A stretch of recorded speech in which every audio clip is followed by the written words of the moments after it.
First of all, there is a deeply ingrained notion of American exceptionalism. We are democratic. We believe in equality.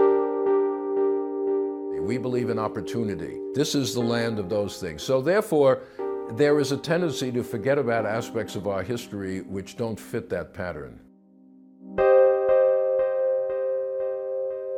Most people don't have a very complex or deep understanding of American history. We forget that at the very moment that the Declaration was adopted, there were 500,000 slaves in these 13 states. We forget that the Constitution, which establishes our framework of government, also protected slavery. After the Civil War, during the Reconstruction period, for the first time in our history, African Americans gained the rights of citizenship. They got the right to vote in very large numbers. This was a radical change in the functioning of American democracy, and it led to a violent backlash. The Ku Klux Klan, violent groups like that. People don't tend to emphasize that because it doesn't fit the image that we want to have of the greatness of our own country. I think it's indisputable that race, in one form or another, played a major role in President-elect Trump's victory.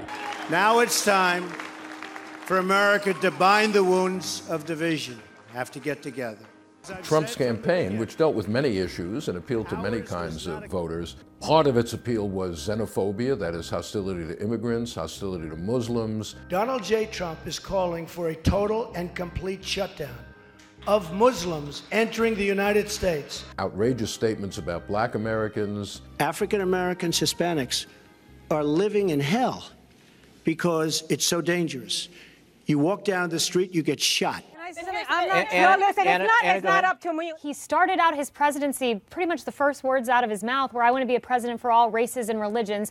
Brian Lanza put out a statement last night denouncing all racism on behalf of the administration. This is not the whole story, but it is part of the story. And I think one of the problems nowadays is that the news media has tended, since the election, to sort of begin the process of normalizing President-elect Trump. He's just another politician, and normalizing in an odd sort of way white supremacy. He doesn't denounce Mexicans as rapists anymore. He doesn't say that every black community is just besotted with crime and destruction. But nonetheless, it's important to remember the kind of campaign he ran, because it has, I think, sparked very, very unfortunate impulses in parts of the country among some of his supporters.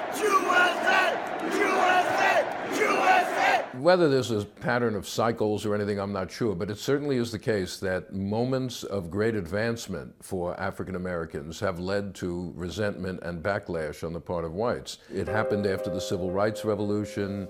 It happened after the Civil War and Reconstruction. From the very beginning, Obama in the Oval Office sparked deep resentments among some people. We provided additional information today about the site of my birth.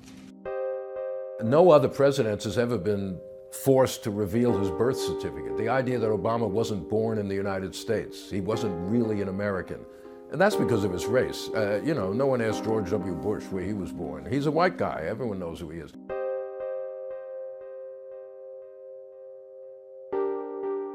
People want a comforting history. There's no question that race was part of this campaign in a more dramatic way than it has been for many years. And I think if we forget about that, we will be missing something important that's going on in our society.